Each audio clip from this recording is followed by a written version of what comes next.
US coast guards की जारी करदा इस फुटेज में आप देख सकते हैं कि उन्होंने एक नार्को सबमरीन को कैसे रोका। पैसिफिक के किनारे पेट्रोलिंग पर निकले एक मरीन एयरक्राफ्ट ने पानी के नीचे एक अजीब सा साया महसूस किया। उन्होंने फौरन कोस्ट गार्ड को इत्तिला दी और कुछ ही लम्हों बाद वहां 2 पेट्रोल बोट्स और एक हेलीकॉप्टर पहुंच गया। वीडियो में वाज़ेह है कि कोस्ट गार्ड का क्रू सबमरीन के बहुत करीब आ चुका था, लेकिन शायद अंदर बैठे स्मगलर्स को इसका अंदाज़ा तक नहीं हुआ। ऑफिसर्स ने जोर लगाकर लाच खोला और अंदर के तमाम लोगों को गिरफ्तार कर लिया। इस सबमरीन में तकरीबन 3000 किलो कोकेन मौजूद थी, जो साउथ अमेरिका से छुपकर अमेरिका ले जा रही थी। ये उन 200 के करीब नर्को सबमरीन्स में से एक थी जो 2006 से 2025 के दरमियान काबू की गई हैं। लेकिन असल हिसाब से इससे कहीं ज़्यादा सबमरीन्स बेरोक ड्रग्स पहुंचाकर वापस गायब हो जाती हैं। नार्को सबमरीन्स का निज़ाम क्या है? ये इतनी मुश्किल से क्यों पकड़ी जाती हैं और इनकी तैयारी कहाँ होती है?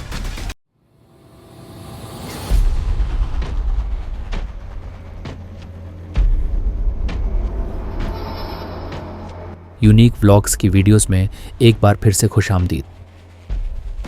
दोस्तों, ड्रग स्मगलिंग एक पुराना जुर्म है जिसे रोकने के लिए तमाम मुल्कों ने मुख्तलिफ इदारे और निज़ाम तरतीब दिए, लेकिन बावजूद सब कोशिशों के आज भी यूरोप और अमेरिका में इसका हुर हाल मुकम्मल तौर पर ख़त्मा नहीं हो सका। बड़ी वजह यह है कि ड्रग कार्टेल्स हमेशा अपने तरीक़े बदलते रहते हैं और कानूनी इदारों से एक कदम आगे रहने की कोशिश करते हैं। साउथ अमेरिका लंबे अरसे से कोकेन माफिया का मरकज़ रहा है, क्योंकि यहाँ का मौसम कोका प्लांट की बेहतरीन पैदावार देता है। आज भी कोलंबिया दुनिया की सबसे बड़ी कोकेन प्रोड्यूसिंग कंट्री है। अमेरिका में पकड़ी गई तकरीबन 99% कोकेन का लिंक कोलंबिया से ही मिलता है। फिर पेरू और बोलीविया का नंबर आता है।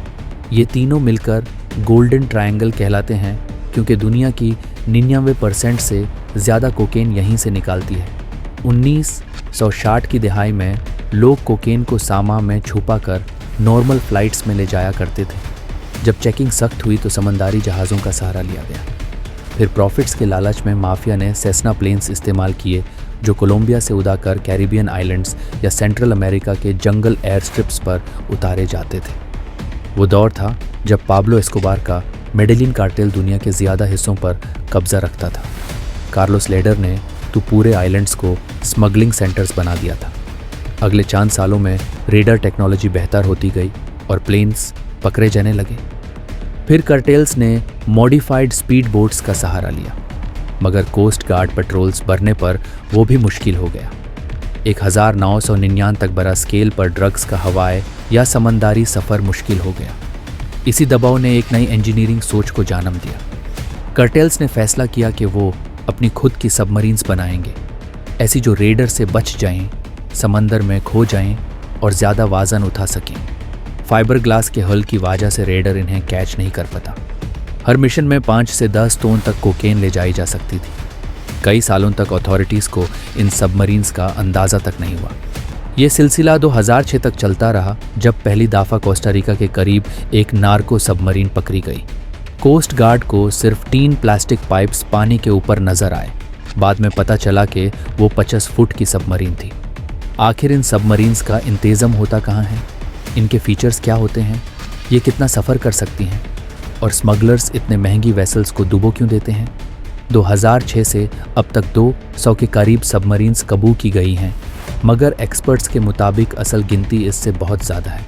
नार्को सबमरीन्स की 4 किस्में हैं। 1. Low profile vessel LPV। इसका बहुत सा हिस्सा पानी के नीचे होता है। लंबाई तकरीबन 12 मीटर, कैपेसिटी लगभग 7 से 8 टन कोकेन दो। ट्रांस अटलांटिक सेमी सब LPV से ज़्यादा भारी और मुडेर। लंबाई 82 मीटर से ज़्यादा compartments, engine, crew, cargo fuel 82,000 litre Brazil से यूरोप तक पहुंच सकती है। GPS नहीं होता, किबला कॉम्पस से रास्ता समझा जाता है। 3. स्नॉर्कल सब, बिल्कुल असली सबमरीन जैसी, पूरी तरह डूब सकती है। सिर्फ एक स्नॉर्कल पाइप सरफेस पर रहता है। बैलेंस टैंक्स होने की वजह से ये गहराई में चली जाती है। अब तक कोई स्नॉर्कल सब एक्शन में पकड़ी ही नहीं गई। 4. इलेक्ट्रॉनिक सबमरीन सबसे एडवांस मॉडल।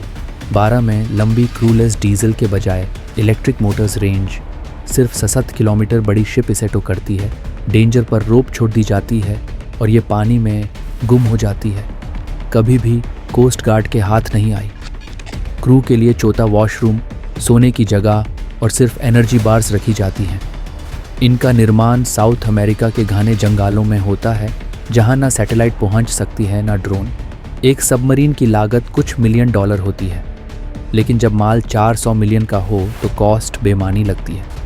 इसलिए यह वेसल्स वन टाइम मिशन के लिए ही बनाई जाती हैं। डिलीवरी होते ही वाल्व खोलकर इन्हें समंदर में डुबा दिया जाता है ताकि कोई निशान ना बचे। पहले 2008 तक कानून ये था कि अगर कोई सब डूब रही हो तो कोस्ट गार्ड क्रू को ड्राउनिंग विक्टिम समझकर रेस्क्यू कर लेता था। सबूत मिट जाते थे और स्मगलर्स बच जाते थे। बाद में लॉ बदला गया, लेकिन स्मगलर अब भी सब डुबो देते हैं ताकि कोर्ट में केस कमज़ोर पड़ जाए। नार्को सबमरीन्स की असली मालूमात अथॉरिटीज़ को कहाँ से मिली? 2022 में ऑस्कर मोरेनो रिकार्डो पकड़ा गया, जिसे किंग ऑफ नार्को सबमरीन्स कहा जाता था। ये डिज़ाइनर और इंजीनियर था जो मेक्सिको और कोलंबिया के बड़े कार्टेल्स के लिए स्टेल्थ वेसल्स बनाता था। जनवरी 2020 में मेडेलिन से गिरफ्तार हुआ। ऐसी गिरफ्तारियां ज़रूर आम होती हैं, लेकिन असल सूरत हाल ये है कि जंगल के किसी हिस्सों में आज भी कोई नया जीनियस एक और silent, electric, unmanned narco submarine पर काम कर रहा होगा। जब तक कोकेन की डिमांड जिंदा है, कार्टेल्स का $1 बिलियन का धंधा किसी न किसी शक्ल में चलती रहेगा। आपका क्या ख्याल है? कमेंट्स में ज़रूर बताइए। उम्मीद है कि यूनिक व्लॉग्स की ये वीडियो भी आप पसंद करेंगे और आप लोग लाइक और शेयर करेंगे। मिलते हैं अगली शानदार वीडियो में।